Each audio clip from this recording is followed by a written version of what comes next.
شہر مدینہ کی بار بار حاضری نصیب فرمائے۔ اللہ تعالیٰ ہم سب کو اپنے در کی، اپنے حبیب مکرم کے در کی، تاجدار کائنات کے در کی، کربلا مولا کے در کی، نجف کے بادشاہ کے در کی بار بار بادب حاضری نصیب فرمائے۔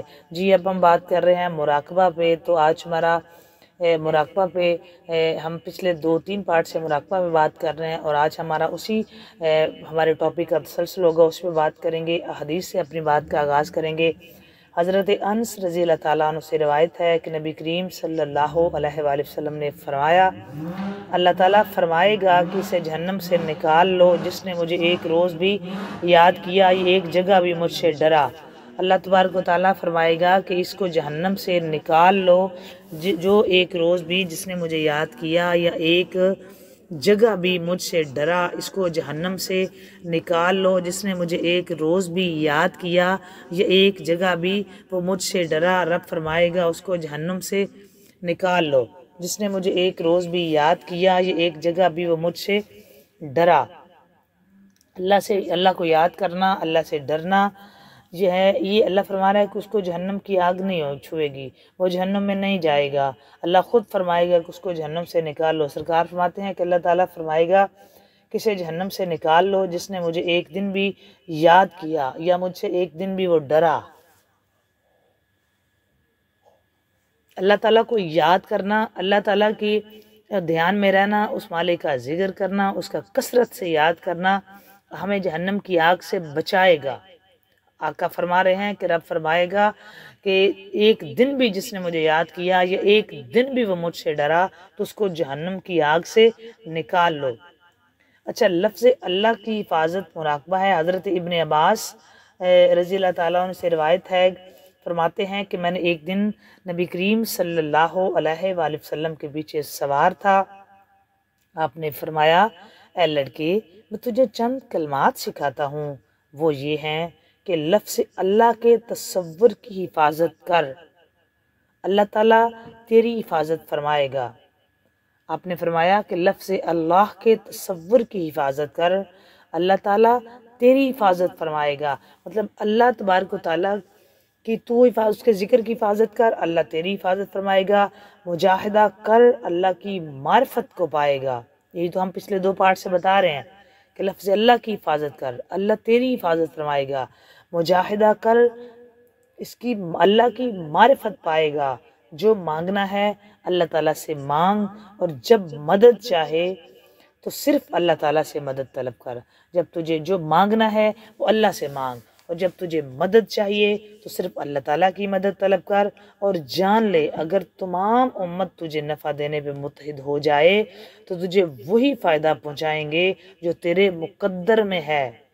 بہت خوبصورت بات، تمام امت تجھے فائدہ پہنچانے پہ آ جائے اور تجھے وہی فائدہ پہنچائیں گے جو تیرے مقدر میں ہے، اور اگر سب کے سب تجھے نقصان دینے پہ اکٹھے ہو جائیں تو اسی قدر نقصان پہنچائیں گے جو اللہ تبارک و تعالیٰ نے تیرے لیے لکھ دیا ہے۔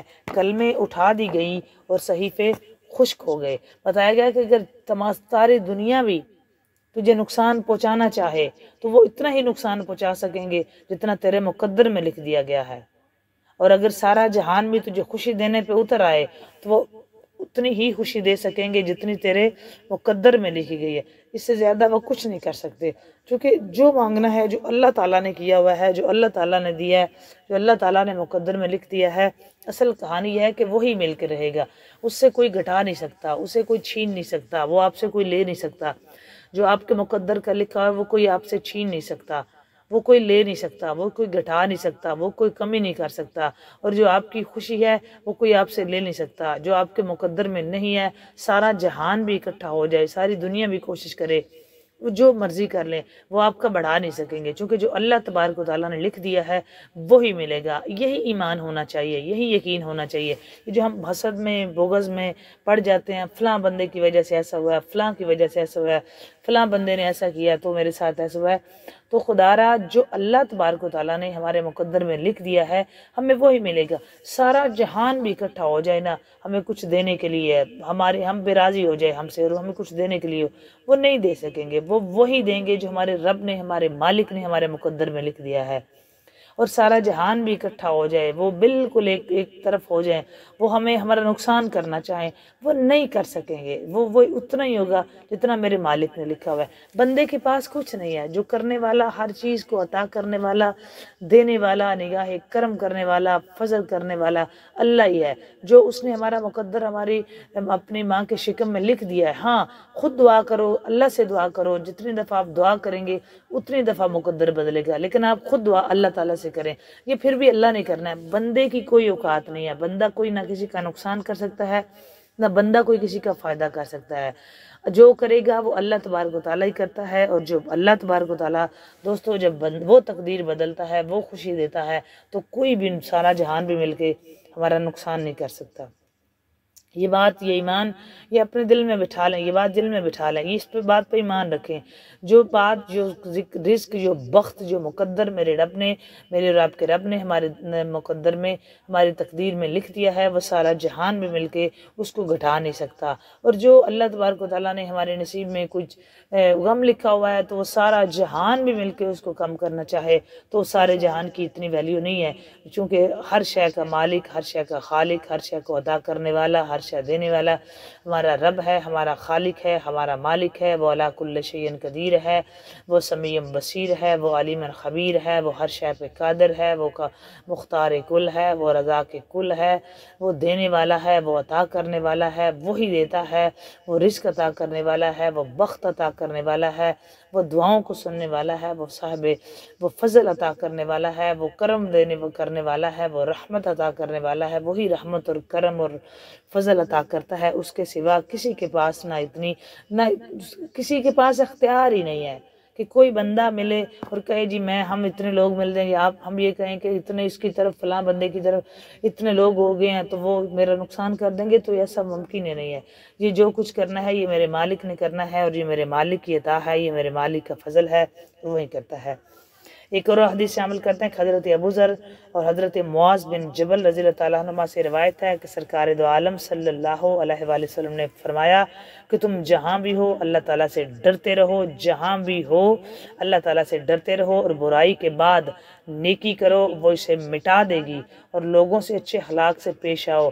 حضرت ابو ذر اور حضرت معاذ بن جبل رضی اللہ تعالیٰ عنہ سے روایت ہے، سرکار دو عالم صلی اللہ علیہ وآلہ وسلم نے فرمایا کہ تم جہاں بھی ہو اللہ سے ڈرتے رہو، اللہ سے ڈرتے رہو، اللہ تبارک و تعالیٰ سے ہمیشہ ڈرتے رہو، جہاں بھی ہو اللہ سے ڈرتے رہو، اور برائی کے بعد نیکی کرو، وہ اس سے مٹا دے گی۔ اگر آپ کہیں برا کر بیٹھے ہیں تو اس پہ ڈٹ مت جاؤ، نیکی کرو، اور یہ سوچ کے نیکی کرو کہ میں اب پوری زندگی میں کوئی برا کام نہیں کروں گا۔ یہ سوچ کے مت نیکی کرو کہ ابھی میں نے نیکی کی، برائی کی ہے، اس کے بعد نیکی کر لوں گا تو وہ اس کو مٹا دے گی، ایسا نہیں ہے۔ یہ بالکل پکی سچی توبہ کے ساتھ آپ نیکی کریں۔ جب آپ برائی کے بعد نیکی کرتے ہیں تو وہ نیکی اس برائی کو مٹا دے گی، اور اللہ سے، لوگوں سے اچھے اخلاق سے پیش آئیں، اخلاق اچھا رکھیں، اخلاق کو نہیں برا رکھنا۔ اخلاق کے جو ہے سب سے زیادہ ہمارے نامہ اعمال میں وزن ہوگا، اپنی گفتار میں، بول میں، چال میں، کسی کے ساتھ سلوک میں رحمت سے، کرم سے، محبت سے پیش آئیں، اخلاق کو اچھا رکھیں، زبان اچھی رکھیں، کسی کے ساتھ دھوکہ نہ دیں۔ کوئی آپ کے ساتھ غصے سے بات کر رہا ہے تو آپ نرمی سے بات کریں۔ اللہ تعالیٰ کو نرمی، زبان کی نرمی پسند ہے۔ یہ وجہ ہے کہ اللہ تبارک و تعالیٰ نے اس میں ہڈی نہیں رکھی، اور ہم پتہ نہیں اس میں اتنی سخت زبان استعمال کرتے ہیں۔ جی، حضرت ابو ہریرہ رضی اللہ تعالیٰ عنہ سے روایت ہے کہ سرکار دو عالم صلی اللہ علیہ وآلہ وسلم نے فرمایا، اللہ تعالیٰ فرماتا ہے کہ میں بندے کے گمان سے بھی زیادہ نزدیک ہوں، کہ میں جتنا بندہ سوچتا ہے نا، کہ گمان رکھتا ہے کہ اتنا میرا اللہ میرے نزدیک ہے، تو حضرت ابو ہریرہ سے رضی اللہ تعالیٰ عنہ سے روایت ہے کہ سرکار دو عالم صلی اللہ علیہ وآلہ وسلم نے فرمایا کہ میں بندے کے گمان سے بھی زیادہ بندے کے نزدیک ہوں، کہ بندہ گمان نہیں کر سکتا جتنا میں اپنے بندے کے نزدیک ہوں، اور وہ جو میری ذات سے اس کو گمان ہوتا ہے، میں اس سے بھی کہیں زیادہ اس کے نزدیک ہوں۔ جب وہ میرا ذکر کرتا ہے تو میں اس کے ساتھ ہوتا ہوں، اگر وہ میرا ذکر دل سے کرتا ہے تو میں بھی اس کا ذکر دل سے کرتا ہوں۔ اللہ فرما رہا ہے کہ میں بندے کے اتنا ساتھ ہوں جتنا وہ اس سے کہیں زیادہ اس کے ساتھ ہوں، جتنا وہ مجھ سے گمان رکھتا ہے۔ جب وہ میرا ذکر کرتا ہے تو میں اس کے ساتھ ہوتا ہوں۔ ہاں جی، اور یہ کتنی بڑی نعمت ہے، اگر ہم اس کا ذکر کریں تو وہ فرماتا ہے میں اپنے بندے کے ساتھ ہوتا ہوں۔ اب بندے پہ ڈیپینڈ کرتا ہے کہ بندہ کتنا اپنے مالک کا ذکر کر رہا ہے۔ اللہ فرمانا ہے کہ جب وہ میرا ذکر کرتا ہے تو میں اس کے ساتھ ہوتا ہوں، اور اگر وہ میرا ذکر دل میں کرتا ہے تو میں بھی اس کا ذکر دل میں کرتا ہوں۔ یہ کتنی بڑی نعمت ہے کہ جب اللہ فرمانا ہے کہ وہ بندہ جب میرا ذکر کرتا ہے تو میں اس کے ساتھ ہوتا ہوں، جب وہ میرا ذکر دل میں کرتا ہے تو میں بھی اس کا ذکر دل میں کرتا ہوں۔ جی اللہ کے دل میں ہمارا ذکر ہو تو یہ کتنی بڑی بات ہے، یہ کتنی بڑی نعمت عظمیٰ ہے، یہ کتنا بڑا اس کا کرم ہے، یہ کتنا بڑا اس کا فضل ہے۔ اگر وہ ہم کو یاد کرے، ہم اس کو یاد کریں، ہم اس کو دل میں یاد کریں تو وہ بھی ہمیں دل میں یاد کر رہا ہو، اس سے بڑی بات کیا ہوگی؟ ہم اس کو دل میں یاد کر رہے ہیں اور عین اسی وقت وہ بھی ہم کو دل میں یاد کر رہا ہے، اس سے بڑی کیا بات ہوگی؟ کتنی بڑی نعمت ہے، اس سے بڑی نعمت عظمیٰ اور کیا ہوگی؟ ہم بھی اس کو یاد کر رہے ہیں اور وہ بھی ہمیں یاد کر رہا ہے، یہ کتنی بڑی بات ہے۔ ہم اس کو دل میں، ہم اس کو تنہائی میں بیٹھ کے یاد کر رہے ہیں، وہ بھی ہمیں یاد کر رہا ہے، وہ بھی ہمیں یاد کرتا ہے۔ اللہ فرما رہے اگر وہ میرا بندہ مجھ کو اجتماع میں ذکر کرتا ہے، اگر وہ اجتماع میں میرا ذکر کرتا ہے تو میں اس سے بہتر اجتماع میں اس کا ذکر کرتا ہوں۔ یہ بخاری شریف کی حدیث ہے کہ اگر وہ اجتماع میں میرا ذکر کرتا ہے، پہلی بات اگر وہ دل میں مجھے یاد کرتا ہے، اللہ فرما رہا ہے میں بھی اس کو دل میں یاد کرتا ہوں۔ یار اس سے بڑی نعمت دوستو، اس سے بڑی نعمت کیا ہوگی؟ اس سے زیادہ ہمیں کیا چاہیے کہ ہم اگر دل میں اس کو یاد کر رہے ہیں تو وہ بھی ہمیں یاد کر رہا ہے۔ جب ہم دیکھیں، ہم یہ سوچ کے رب کو یاد کریں کہ میرا مالک بھی مجھے یاد کرے گا۔ ہم دنیا داری میں کہتے رہتے ہیں فلاں بندہ مجھے یاد نہیں کرتا، وہ بے شک دیکھیں اللہ تعالیٰ حضور کی حدیث ہے، آقا کریم کی حدیث میں کوئی شک نہیں ہو سکتا، اور بتا رہے ہیں کہ جب بندہ دل میں یاد کرتا ہے تو اللہ بھی اسے اس وقت یاد کر رہا ہوتا ہے۔ اب ہمیں چاہیے کہ ہم اپنے مالک کو ہر لمحہ، ہر پل، ہر گھڑی، چلتے پھرتے، اٹھتے بیٹھتے، کروٹ بدلتے، ڈرائیونگ کرتے، کھانا پکاتے، اپنے مالک کو دل میں یاد رکھیں تاکہ وہ اس وقت وہ بھی ہمیں دل میں یاد کر رہا ہوتا ہے۔ لیکن یہ کتنا بڑا صلہ مالک نے دے دیا۔ اچھا وہ اللہ ہو کے ہمیں فوراً یاد کرتے ہیں، اور کہاں ہم کسی بندوں کی یاد میں اپنی زندگیاں برباد کر دیتے ہیں اور ان کو کوئی فرق نہیں پڑتا۔ ہم بندوں کو ریلائز کروا رہے ہوتے ہیں جی میں تجھے یاد کرتا ہوں، تو بھی مجھے یاد کر، ان کو کوئی فرق نہیں پڑتا۔ اور کہاں اللہ فرما رہا ہے کہ اگر تم مجھے یاد کرتے ہو تو میں بھی تمہیں یاد کرتا ہوں۔ اگر وہ میرا ذکر اجتماع میں ذکر کرتا ہے، کسی محفل میں ذکر کرتے ہو تو میں بھی اس سے بہترین محفل میں اس کا تذکرہ کرتا ہوں۔ مطلب کہ ہم بندوں میں بیٹھ کے اس کو یاد کریں گے اور وہ ہمارا ذکر ملائکہ میں بیٹھ کے کرتا ہے۔ اس سے بڑی نعمت اور کیا ہوگی؟ اس سے بڑی کیا چاہتے ہو؟ ہم اپنی محفلوں کو اللہ کے ذکر سے سجائیں۔ ہم جب اکٹھے بیٹھتے ہیں، ہم گیٹ ٹوگیدر کرتے ہیں تو ہمیں چاہیے کہ ہم اپنے مالک کو یاد کریں، ہم اس کا ذکر کریں، ہم اس کو کثرت سے یاد کریں، اس کا تذکرہ کریں، اس کا نام لیں۔ ہم پہ رحمت بھی ہوگی، کرم بھی ہوگا، وہ راضی بھی ہوگا، اور سب سے بڑی بات کہ جب ہم اسے یاد کر رہے ہوتے ہیں وہ بھی ہمیں یاد کر رہا ہوتا ہے۔ یہ کتنی بڑی بات ہے کہ اگر ہم اس کو اکیلے بیٹھ کے یاد کریں، وہ ہمیں تنہائی میں یاد کر رہے ہیں۔